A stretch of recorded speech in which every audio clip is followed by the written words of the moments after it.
Once every 15 minutes, someone in America is the victim of a shooting.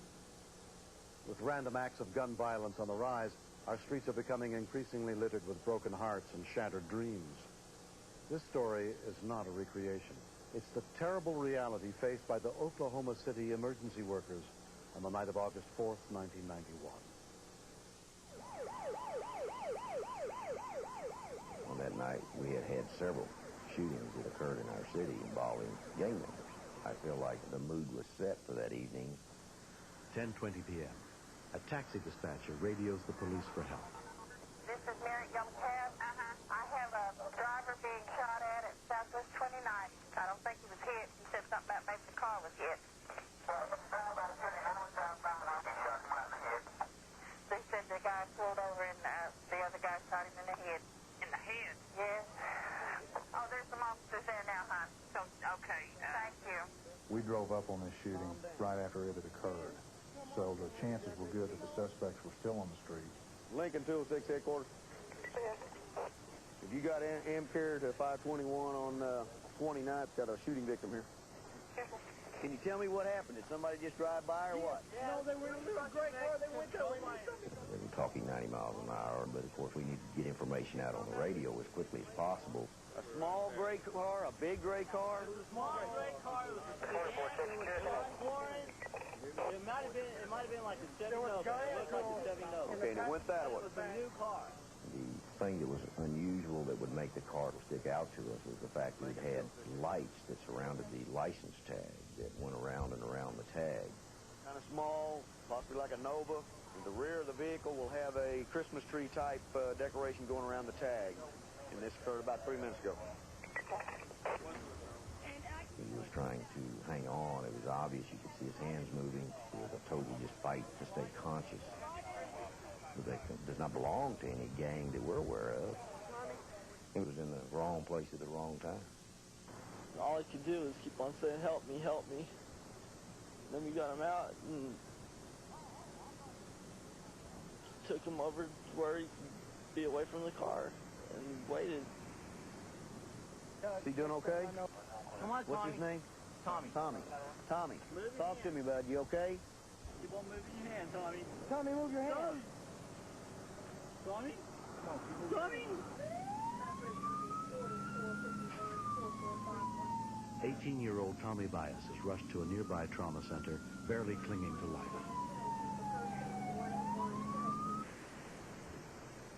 When the young victim arrives at South Community Hospital, a trauma team is standing by, led by Dr. Brent Waters. He has a single gunshot wound to the skull, conscious, but not really alert. It's a little early to say what will happen with him right now. He may have irreversible brain damage. This is always one of the hardest aspects of this job. Loretta, my name is Carol Cotton. I'm the director in the emergency department at South Community Hospital. Do you have a son by the name of Tommy Bias? I need for you to come to the emergency department. He has been critically injured. He's been shot. I can't think of anything more horrible than waking up to a phone call that says your son or your child or your family member has been critically injured. It's just a tragedy. Okay, drive safely, though. Please. Okay, bye-bye. At 11 p.m., a second gunshot victim is brought into the same trauma room. Officer Lori Cruz had responded to that shooting. The victim had been shot through the hand, which had gone into his leg. His friends stated they were going to follow him to the hospital. Squeeze my fingers for me. Squeeze them. Squeeze them. Good. Relax. I waited in my vehicle until they started their car and then observed the rotating lights around the tag. We got a positive ID on the shooter. When the vehicle started up, we saw the marquee lights come on the tag. We drew our weapons. They offered absolutely no resistance, and the suspects were placed in the back of the police vehicle. One of Tommy's friends positively identified the passenger of the vehicle as being the shooter in Tommy's shooting. Tommy's mother, Loretta Bias, arrives at the hospital. Loretta, let me tell you what to expect when you go in and see Tommy, okay? We also have to know he isn't awake and not responding. Now you need to understand I can't tell you whether he can hear you or not. And what I also need to tell you is that the brain scan we talked about out there does not look good, and we can't take Tommy to surgery. Okay, there's too much damage. What happens is when the bullet goes in, it makes a very small hole. Once it goes into the brain, it explodes, and it's done a tremendous amount of damage.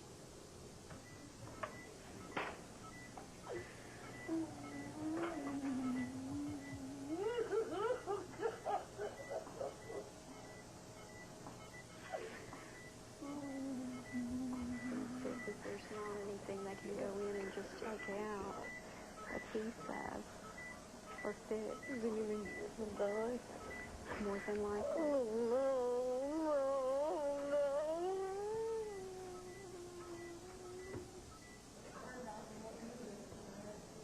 If Tommy survives, the suspects will probably be prosecuted for what we would call shooting with intent to kill.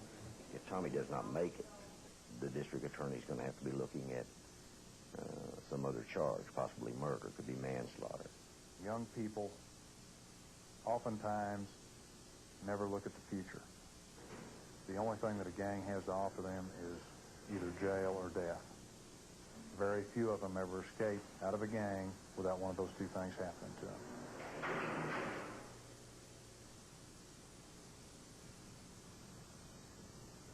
I want to thank everybody for coming up here.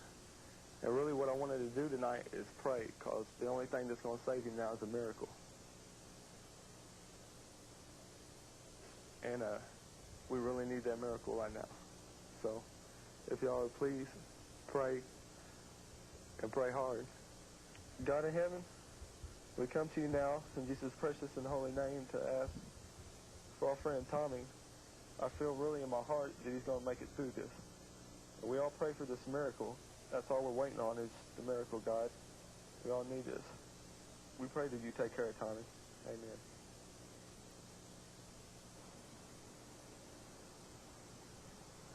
One week after the shooting, Tommy's older brother is at his bedside when the end comes. Both of his lungs, they finally collapsed. And he couldn't keep his body temperature on his own head. All of that was on the machine. And he was getting pneumonia. And he just finally gave up.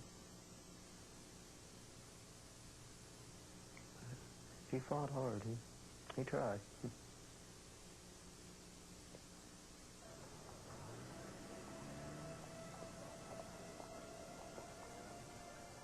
There were 650 people at his funeral, and I know he was special. But I didn't know he was that special to so many people. But he had touched each of their lives in some way. 3 teenagers were arrested in connection with the shooting. The suspects were found guilty and sentenced to prison. A lot of people think it can't happen in their city, but almost every major city across the country is experiencing some gang problem. It's something that crosses all the barrier lines, and it is a community problem, and it's something that's going to take the entire community to solve. 5 months later, Tommy's family struggles to cope with their loss. It's left an empty space. All of our lives have changed. There will always be the pain from his death. You never, ever think that you'll have to deal with murder. And when you're part of it, you die. Or you die, you one person. But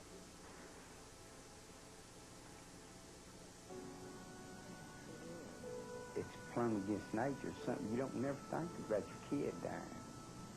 You know, it's like Christmas Day. You know, the only thing I had to look at when I was, instead of Tommy, all I had to look at was just the ground out there at the cemetery. It just feels like someone ripping your heart out of it. To the parents of the kids that are getting into trouble, the advice that I would give to them is communicate. And I would tell these parents, your kids are a gift.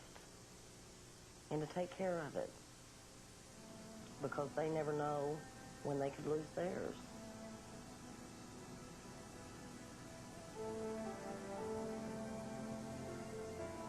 The death of 18-year-old Tommy Bias inspired the state of Oklahoma to pass a law that makes drive-by shootings a felony, whether or not anyone is actually injured.